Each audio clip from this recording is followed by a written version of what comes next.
ഇപ്പോഴും ഈ പ്രശ്നം സജീവമാവാനുള്ള കാരണം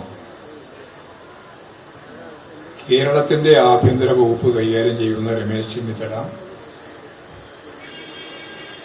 ഇന്നത്തെ മുഖ്യമന്ത്രി വി.ഡി. സതീശന് നേരെ വർഷങ്ങളായിട്ട് നടന്നു വരുന്ന വിജിലൻസ് അന്വേഷണത്തിൻ്റെ ഭാഗമായി അതിൻ്റെ റിപ്പോർട്ട് ഞങ്ങൾക്ക് കിട്ടി. ആ റിപ്പോർട്ട് അനുസരിച്ച് വി.ഡി. സതീശൻ ഒരു കുറ്റവും ചെയ്തിട്ടില്ല. വി.ഡി. സതീശനെ കുറ്റവിമുക്തമാക്കുന്ന ഒരു പരസ്യ പ്രഖ്യാപനം കേരളത്തിൻ്റെ ആഭ്യന്തര വകുപ്പ് മന്ത്രി മുഖ്യമന്ത്രിയുടെ കീഴിലുള്ള വകുപ്പ് കൈകാര്യം ചെയ്യുന്ന മന്ത്രിയാണല്ലോ മുഖ്യമന്ത്രിയെ വെള്ളപൂശി അവതരിപ്പിച്ചിരിക്കുക. ഇത് സാധാരണ രീതിയിൽ ഉണ്ടാവുന്ന ഒരു സംഭവമല്ല. സാധാരണ വിജിലൻസ് അന്വേഷണം നടന്നു, അതിൻ്റെ റിപ്പോർട്ട് ഗവൺമെന്റിന് കൊടുത്തു. ഗവൺമെന്റ് ആ റിപ്പോർട്ട് സ്വാഭാവികമായിട്ടും കൊടുക്കുമ്പോഴേക്ക് തന്നെ വാർത്ത വരും, പത്രത്തിലൊക്കെ വാർത്ത വരും, ചാനലിലൊക്കെ കൃത്യമായിട്ട് കാര്യങ്ങൾ അവതരിപ്പിക്കും. സ്വാഭാവികമായിട്ടും അങ്ങനെയൊരു സാഹചര്യം വരുമ്പോൾ ഒന്നുകിൽ മുഖ്യമന്ത്രി അല്ലെങ്കിൽ വകുപ്പ് മന്ത്രി ഈ കാര്യം സംബന്ധിച്ച് ഒരു വ്യക്തത വരുത്തും. ഇതാണ് സാധാരണയുള്ള നില. എന്നാൽ ഈ റിപ്പോർട്ട് കിട്ടിയ അന്ന് തന്നെ മുഖ്യമന്ത്രിയെ കുറ്റവിമുക്തനായിക്കൊണ്ട് അദ്ദേഹത്തിൻ്റെ കീഴിലുള്ള ഒരു മന്ത്രി രമേശ് ചെന്നിത്തല പരസ്യമായി മുഖ്യമന്ത്രിയുടെ നേരെയുള്ള വിജിലൻസ് അന്വേഷണത്തിൽ കഴമ്പില്ല എന്ന് വ്യക്തമാക്കിയിരിക്കുകയാണ്.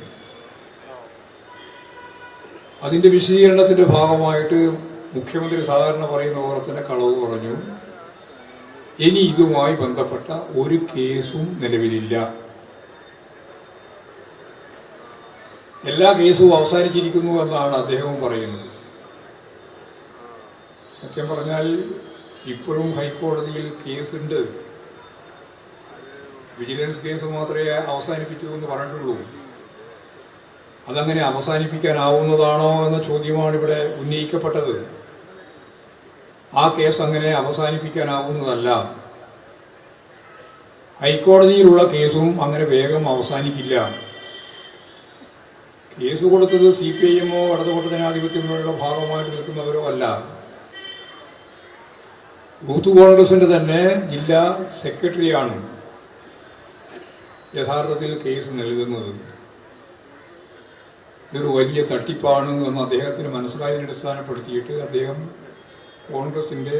യൂത്ത് കോൺഗ്രസിന്റെ ജില്ലാ സെക്രട്ടറി ആയിരിക്കുമ്പോഴാണ് ഈ കേസിലേക്ക് പോകുന്നത്. ആ കേസ് നിലവിലുണ്ട്. മറ്റു ചില പൊതു താല്പര്യമുള്ള ചില ആളുകളും ആ കേസിൻ്റെ ഒപ്പം ചേർന്നിട്ടുണ്ട്. അദ്ദേഹം ഇപ്പോൾ മരിച്ചുപോയി. ആ കേസ് നിലനിൽക്കുകയാണ്. അപ്പോൾ കേസ് അവസാനിച്ചിട്ടില്ല എന്നുള്ളത് വേറൊരു കാര്യം. അവസാനിപ്പിച്ച കേസുമായിട്ട് ബന്ധപ്പെട്ട് ഗൗരവപൂർവ്വം പരിശോധിക്കുമ്പോൾ കാണാൻ കഴിയുന്ന ഒരു ചിത്രമുണ്ട്. ആഭ്യന്തരമന്ത്രി തന്നെ വാർത്താ സമ്മേളനം നടത്തിയിട്ട് ഇങ്ങനെയുള്ള ഒരു കാര്യം പറയുമ്പോൾ യാദൃശ്ചികമായിട്ടാണെങ്കിലും അദ്ദേഹം ഒരു കാര്യം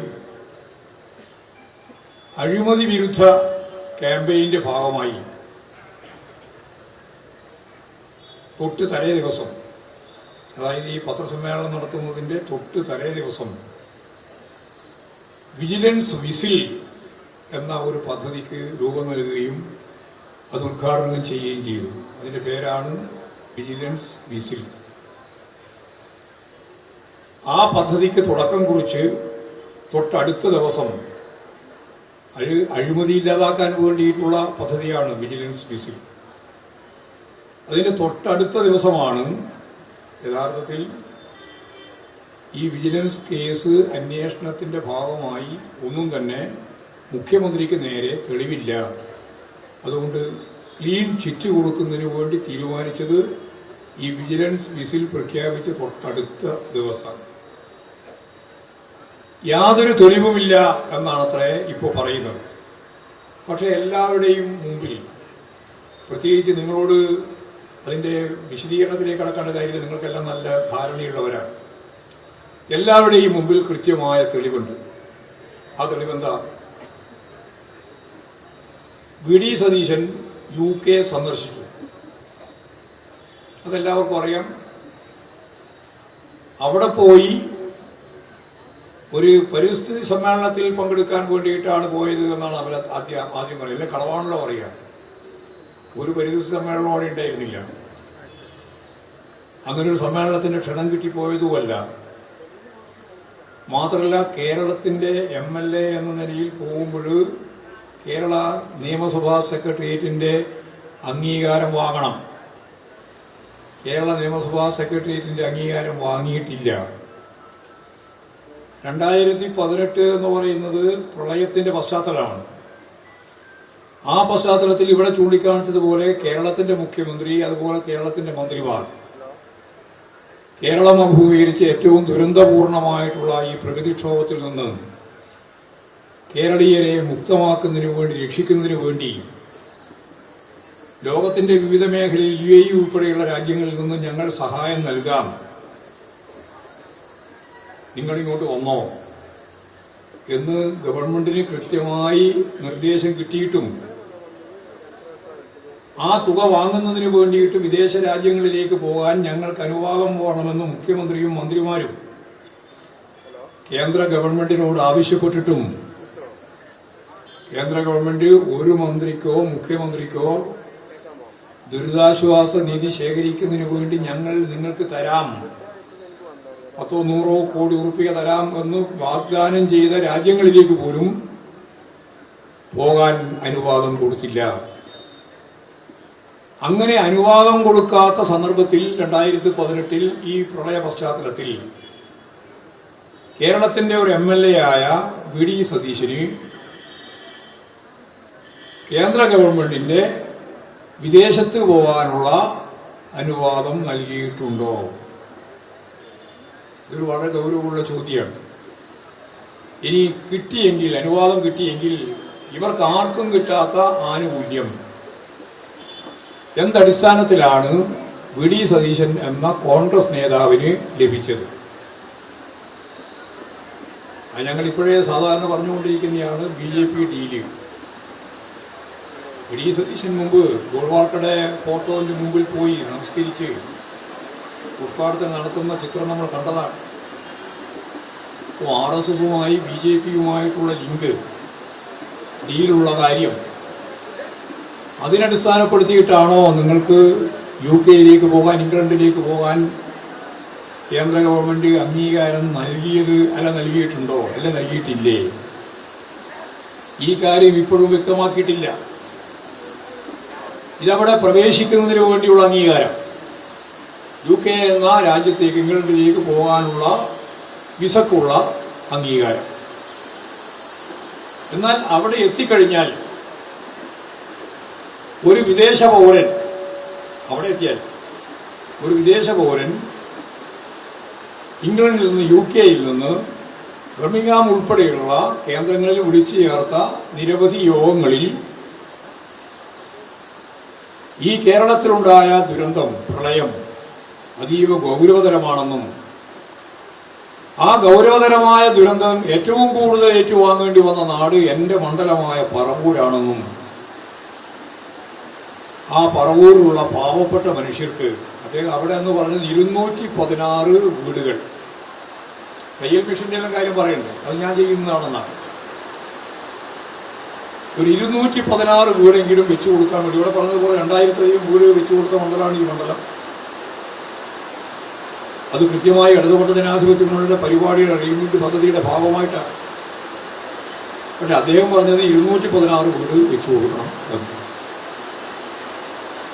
216 വീട് വെച്ചു കൊടുക്കാനുള്ള പണം നിങ്ങൾ തരണം.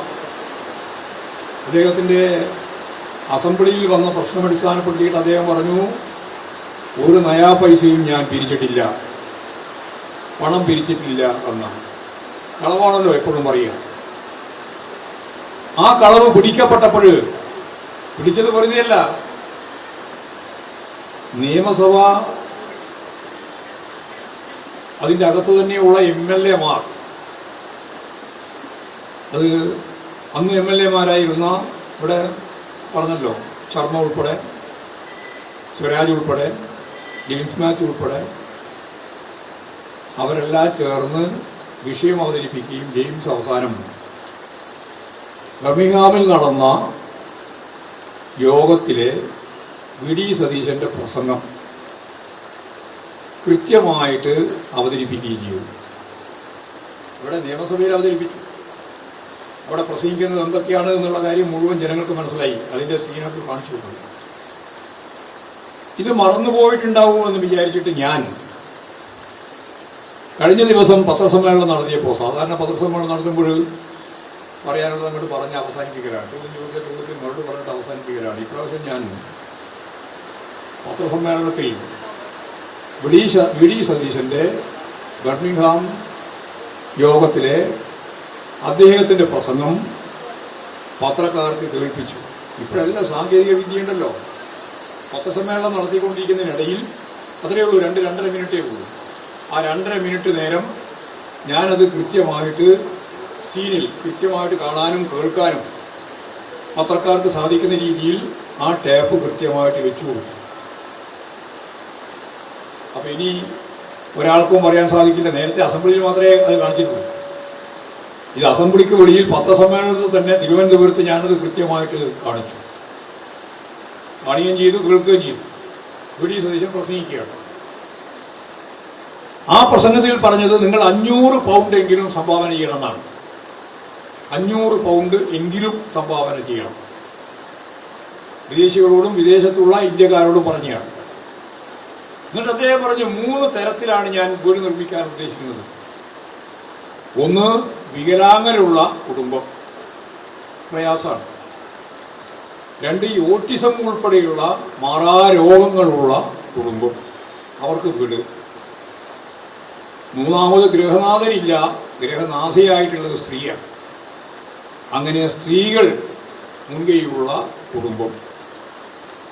ഈ 3 കാറ്റഗറിയിൽപ്പെട്ട 216 ആളുകൾക്ക് വീട് വെച്ച് കൊടുക്കുന്നതിന് വേണ്ടി മിനിമം നിങ്ങൾ 500 പൗണ്ടെങ്കിലും സംഭാവനയായിട്ട് നൽകണം എന്ന് കൃത്യമായിട്ട് പറയുന്ന വീഡിയോ ടേപ്പ് പത്രസമ്മേളനത്തിൽ ഞാൻ പറഞ്ഞു. വർഷങ്ങൾക്ക് മുമ്പ് നിയമസഭയിൽ ഈ കാര്യം അവതരിപ്പിച്ചപ്പോൾ ജെയിംസ് മാത്യു തന്നെ കൃത്യമായിട്ട് പറഞ്ഞതാണ് അവതരിപ്പിച്ചത്. ഇങ്ങനെ ഞാനൊരു നയാ പൈസ പിരിച്ചിട്ടില്ല എന്ന് ആദ്യം അസംബ്ലിയിൽ പറഞ്ഞ കേരളത്തിൻ്റെ അന്നത്തെ നേതാവ് MLA കൃത്യതയോടുകൂടി ഈ ടേപ്പ് വന്നാൽ പിന്നെ ഒന്നും വേറെ പറയാൻ പറ്റില്ലല്ലോ, അത് സമ്മതിച്ചു. അത് കളവാണ്, ആദ്യം പറഞ്ഞത് കളവാണ് എന്നും, പിന്നെ അദ്ദേഹം പറഞ്ഞത് എൻ്റെ അക്കൗണ്ടിലേക്ക് വന്നിട്ടില്ല എന്നാണ്. പിന്നെ ആരുടെ അക്കൗണ്ടിലേക്കാണ് വന്നത്? ആർക്കാ അറിയാത്തത്? പണം പിരിക്കാനേ സാധിക്കില്ല. വിദേശ നാണയ നിയമമുണ്ട്, കൈമാറ്റ നിയമം. ആ കൈമാറ്റ നിയമം അനുസരിച്ച് മാത്രമേ പണം പിരിക്കാനും സ്വരൂപിക്കാനും സാധിക്കുകയുള്ളൂ. ഇപ്പോൾ VD സതീശൻ്റെ പേരിൽ ആ പണം വരില്ല എന്ന് എല്ലാവർക്കും അറിയാലോ.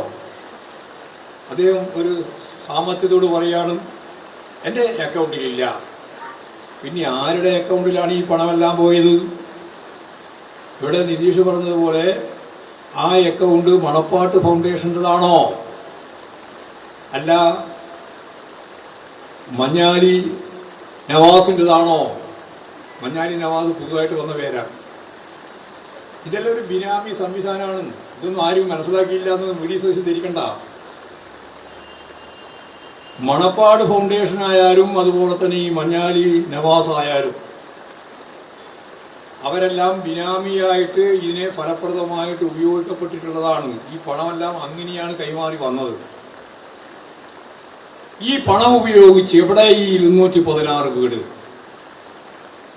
ഇനി ചോദിക്കാനുള്ള കാര്യം നിയമപരമായിട്ട് പാടില്ലാത്തതാണ്. നിയമസഭാ സെക്രട്ടറിയുടെ അംഗീകാരമില്ലാതെ വിദേശത്ത് പോയാൽ തന്നെ പണം പിരിക്കാൻ അവകാശമില്ല. പണം പിരിക്കുന്നു എന്നുള്ളത് വളരെ പ്രധാനപ്പെട്ട നിയമം അടിസ്ഥാനപ്പെടുത്തിയിട്ട് കുറ്റമാണ്.